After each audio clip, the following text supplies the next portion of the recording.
Well, hello and welcome again to the ever-evolving All Saints worship. For the last couple of weeks, Bren and I have shared a service of Holy Communion with you alongside the readings and Daniel's hymns.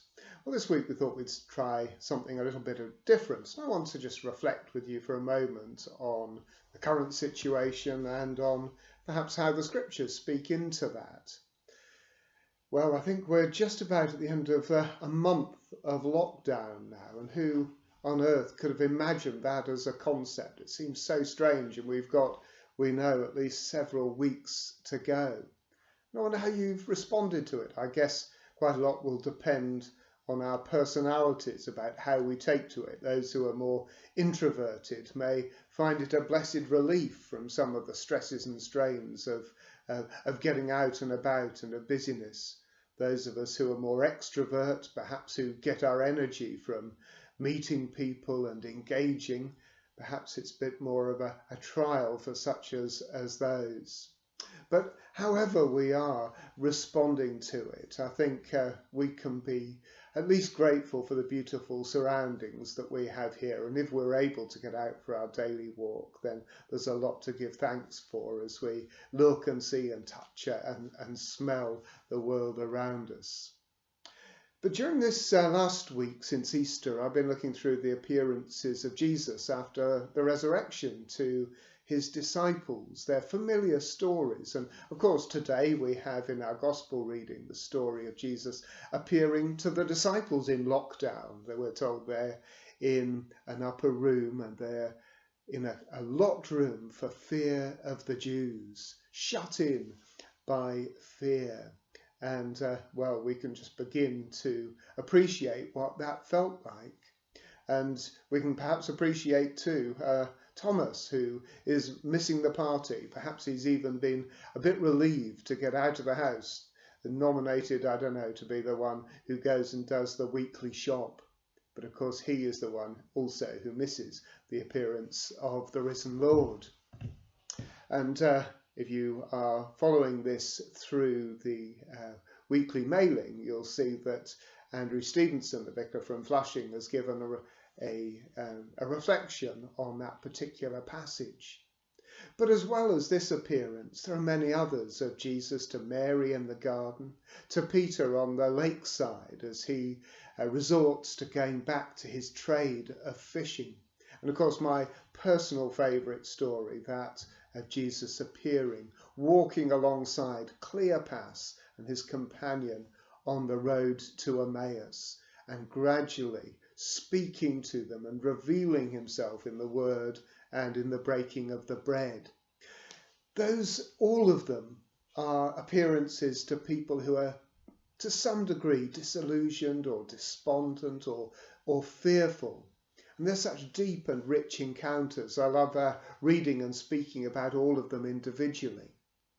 But as I looked at all those stories together, it seems to me that there's one thing at least that we learn from these stories about Jesus.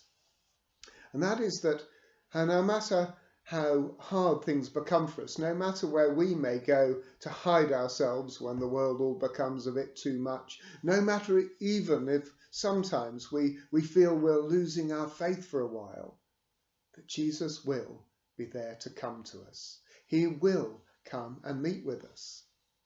And when he does, he won't ask for explanations. We won't have to justify our position. There'll be no recriminations. Why didn't you do this? Or why are you doing that? He will, as he did with those early disciples, simply come and meet us in our place of lockdown, in our garden, in our fishing experience, whatever it is to do that we do when we seek to displace our own issues. Or perhaps on our road to Emmaus, where it is that we flee to when things get too much. Jesus will meet us there. Even though we may be hiding and fearful, it may be that we're throwing ourselves into activities, we're losing ourselves in business, or we're hiding ourselves in our rooms. We may be going away, but Jesus is always coming towards us, and he's always faithful. He comes to the disappointed, to the doubtful, to the disconsolate. He comes to those who don't know their Bibles. He comes to those who don't recognise him even when he's standing next to them. He comes to those who've given up and are heading back home. And all of that, I think, makes these stories something about the blessedness of being broken, of being less than perfect, of being damaged. And that really is good news. Because whatever else lockdown may be doing for us, it's showing ourselves as we really are. If we're shut in without just ourselves, if we're isolated, then we can't help but have a lot of time to reflect. And if we're shut in with others, well, we can't help but rub up against each other. And perhaps it's not always the best of us that our companions, that our family members see. But one of the perks, perhaps, of lockdown, the other sides of that, is that we don't have to put on our Sunday best to come to church. We don't have to plaster on that Sunday smile so that we too can be doing just fine when we're in church, in the company of all those other wonderful saints whose lives are clearly almost perfect and who live untroubled by all the things that beset us. We don't have to come together to be cheerful. And though we're afraid at the edges or falling apart at the seams, we can still come and we can spend time with Jesus. Whether we can feel his presence, whether we acknowledge him there or not, we can come just as we are. So perhaps if you do have a bit of time during this week, open up the end of one of the Gospels, Matthew, Mark, Luke or John, the very last chapters, and look at those stories about his resurrection appearances, how he meets so graciously with people who really don't deserve it, who've done nothing to invite him there.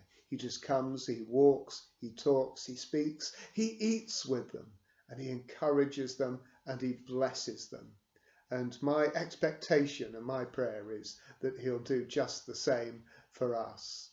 So do have a good week, won't you, however you spend it. We hope that someone from church will give you a ring if you're on our electoral roll and we have your number, and we'll catch up with you and see how you're doing.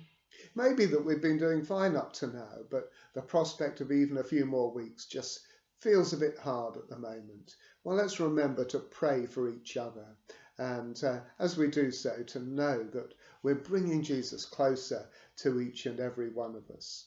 And of course, as we've said before, if there are particular needs that you have, if you want to speak to someone, well, on the bulletin on our mailing, there are the numbers of those that you can call, and we'd be only too glad to hear from you. So God bless, and we'll, I hope, be seeing each other face to face very soon.